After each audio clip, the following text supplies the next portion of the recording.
Europe کی طرف دیکھتے ہیں، یورپ کی ترقی کی طرف دیکھتے ہیں،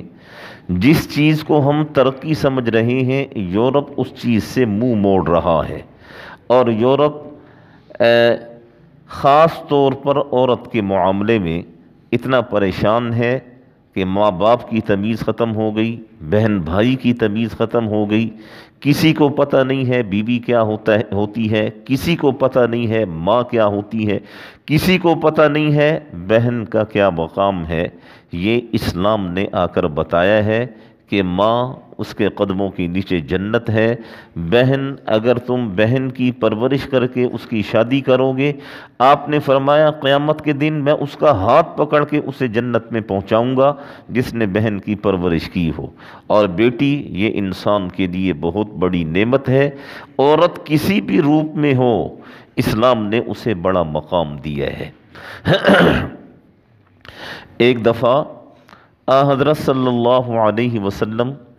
صحابہ کرام کے درمیان تشریف فرما تھے، تو آپ صلی اللہ علیہ وسلم نے صحابہ کرام سے پوچھا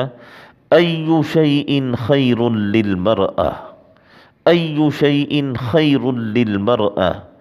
کہ مجھے یہ بتاؤ عورت کے لیے سب سے بہترین چیز کیا ہے؟ تو صحابہ کرام نے عرض کیا اللہ کے رسول آپ ہی اس چیز کے بارے میں ارشاد فرمائیں۔ تو حضرت علی رضی اللہ عنہ فرماتے ہیں کہ میں بھی اس مجمع میں بیٹھا ہوا تھا، میں وہاں سے اٹھا اور اپنے گھر گیا اور اپنی بیوی حضرت فاطمہ رضی اللہ عنہا سے میں نے پوچھا یہ بتاؤ ایُّ شیء خیر للمرأة، کہ عورت کے لیے سب سے بہترین چیز کیا ہے؟ تو حضرت فاطمہ رضی اللہ عنہا نے فرمایا لا یرین الرجال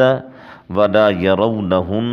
عورت کے لیے سب سے بہترین چیز یہ ہے کہ عورت کو کوئی غیر مرد نہ دیکھے اور عورت کسی غیر مرد کو نہ دیکھے۔ حضرت علی رضی اللہ عنہ فرماتے ہیں کہ میں یہ جواب سن کر آپ صلی اللہ علیہ وسلم کے پاس گیا اور میں نے جا کر عرض کیا اللہ کے رسول فاطمہ یوں کہہ رہی ہیں کہ عورت کے لیے سب سے بہترین چیز یہ ہے لا یرین الرجال ولا یرونہن۔ تو آپ صلی اللہ علیہ وسلم نے فرمایا صدقت، اس نے سچ کہا، اور کیوں نہ کہتی انہا بضعۃ منی، وہ میرے جگر کا ٹکڑا ہے۔ صدقت، اس نے سچ کہا، اور کیوں نہ سچ کہتی انہا بضعۃ منی، وہ میرے جگر کا ٹکڑا ہے، میرے جسم کا حصہ ہے۔ اسی طریقے سے ایک اور مقام پر جس طرح میں نے یہ واقعہ عرض کیا ہے حضرت شعیب علیہ السلام کی دو بیٹیوں کا کہ انہوں نے کہا وَأَبُونَا شَيْخٌ کبیر، ہمارے والد کمزور ہیں، ضعیف ہیں، بیمار ہیں، ورنہ کبھی بھی ہم پانی بھرنے کے لیے نہ آتے۔ اسی طرح آپ صلی اللہ علیہ وسلم نے فرمایا لَيْسَ لِلنِّسَاءِ نَصِيبٌ فِي الْخُرُوجِ إِلَّا مُضْطَرَّةٌ، کہ عورت کے لیے گھر سے باہر نکلنے کی کوئی گنجائش نہیں ہے الا مضطرہ، مگر جب بہت زیادہ مجبوری ہو، گھر کا کام کاج کرنے والا کوئی نہ ہو، گھر کا بوجھ اٹھانے والا کوئی نہ ہو، بہت مجبوری کی حالت میں پھر عورت گھر سے نکل سکتی ہے۔ ایک صحابی رضی اللہ عنہ فرماتے ہیں کہ ہم نے آپ صلی اللہ علیہ وسلم سے عرض کیا اللہ کے رسول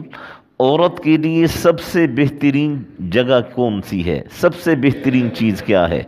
تو آپ صلی اللہ علیہ وسلم نے فرمایا وَأَقْرَبُ مَا تَكُونُ مِنْ وَجْهِ رَبِّهَا وَهِيَ فِي قَعْرِ بَيْتِهَا، کہ عورت اپنے رب کے سب سے زیادہ قریب اس وقت ہوتی ہے جب عورت اپنے گھر کے اندر ہوا کرتی ہے۔ اور دیکھیں شریعت نے عورت کو زنجیروں سے باندھ کر نہیں رکھا ہے، شریعت تو کہہ رہی ہے اِلَّا مُضْطَرَّةٌ، کہ بہت زیادہ مجبوری ہو تو عورت باہر نکل سکتی ہے، لیکن باہر نکلنے کے بھی ضوابط شریعت نے اگلی آیات میں بتائے ہیں۔ جلابی بہن، بھرپور طریقے سے اپنے آپ کو لپیٹ کر عورت باہر نکلے، بھرپور طریقے سے اپنے آپ کو چھپا کر عورت باہر نکلے۔ بلکہ بعض علماء کرام فرماتے ہیں کہ صرف ایک آنکھ عورت ننگی رکھ سکتی ہے، وہ بھی راستہ دیکھنے کے لیے، باقی عورت کے